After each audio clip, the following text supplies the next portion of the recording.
And I said, go ahead and skip that part. Now the next question is, if theta is increasing at a rate of 1/2 radians per minute, find the rate of change of area, okay, when theta equals pi. So what do I know? So we know that the rate of theta for d theta over dt. D theta dt is equal to 1/2. Where's the pi? It's radian per minute. You don't have to write a pi down. Nope. That's a radian per minute.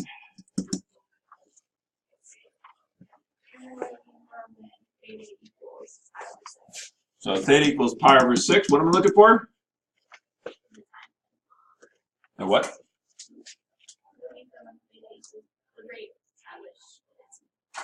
The rate at which it is. What is it? Area. So dA dt, right?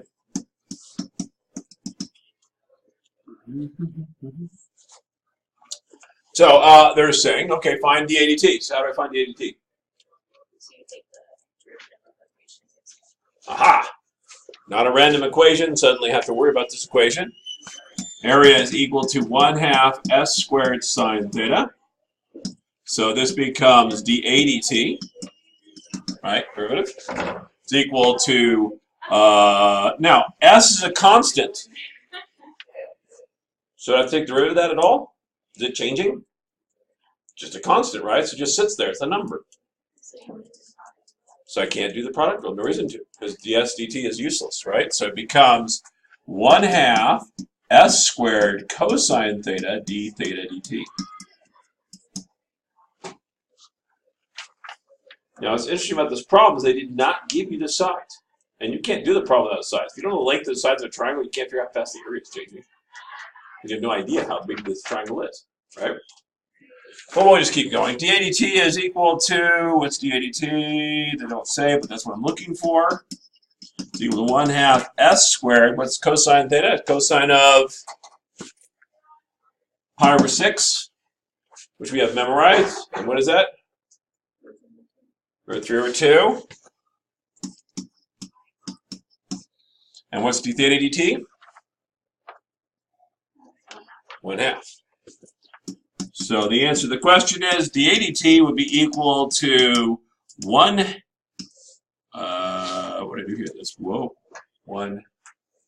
I don't know what I did there. Is that okay? That looks good. Okay, so it's going to be root 3 over 8 s squared. Tell me what s is, and I'll tell you what it is. Yes, ma'am. So in the second step, Uh-huh. why did you not, like, would you not do a product rule there? I could, but what is s? You don't know. It's a constant, though, right? Is it changing?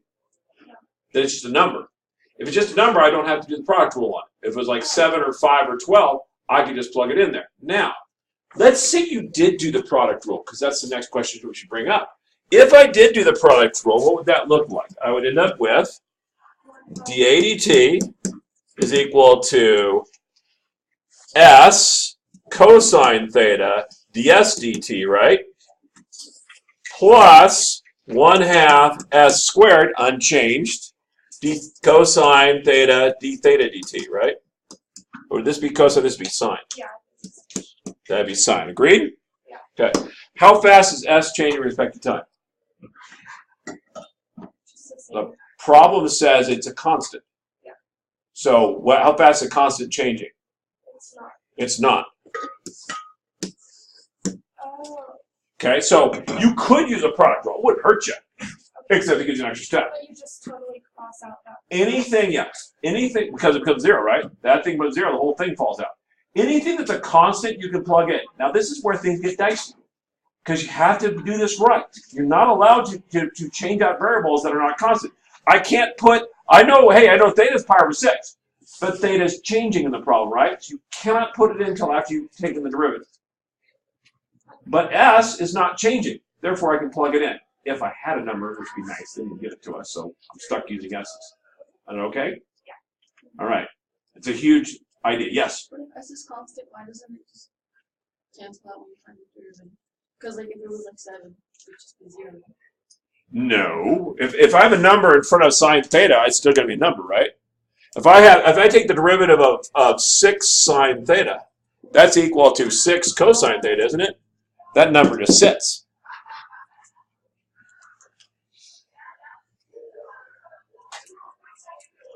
That makes sense?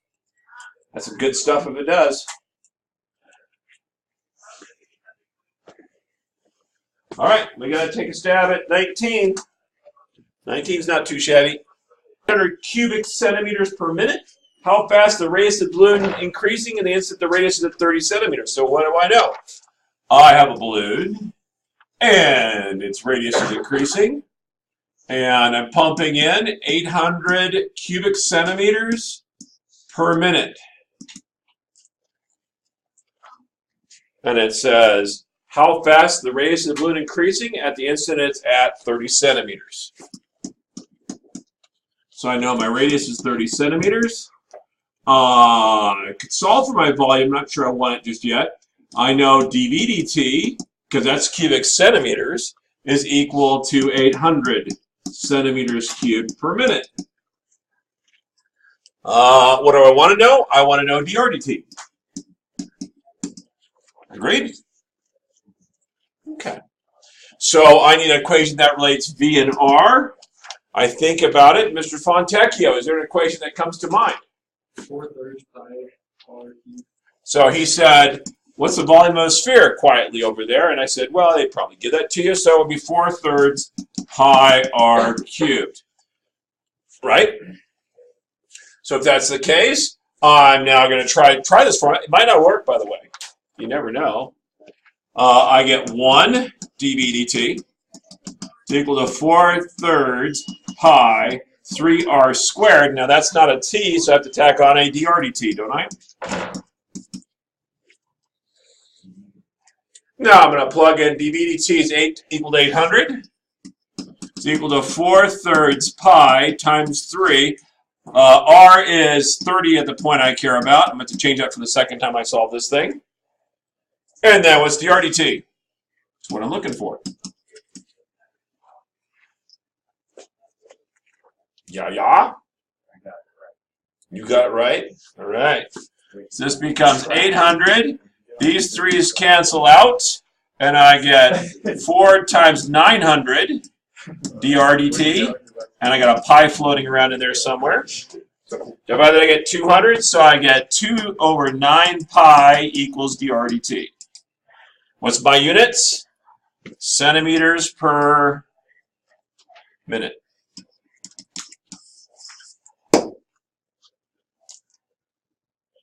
Does that make sense? Yeah, man. Right answers? We get the right answer, Pecorino? Okay. We should be right now. I mean, I know we started off by saying these are hard. We're still working on it, still thinking about them. But right now, we should be transitioning into getting the right answers more often than not. Okay? So if you're not, I need to keep talking to you until you start getting to that spot. Okay? Now try 45. 45 is where we start to add a little bit of weirdness to the whole thing.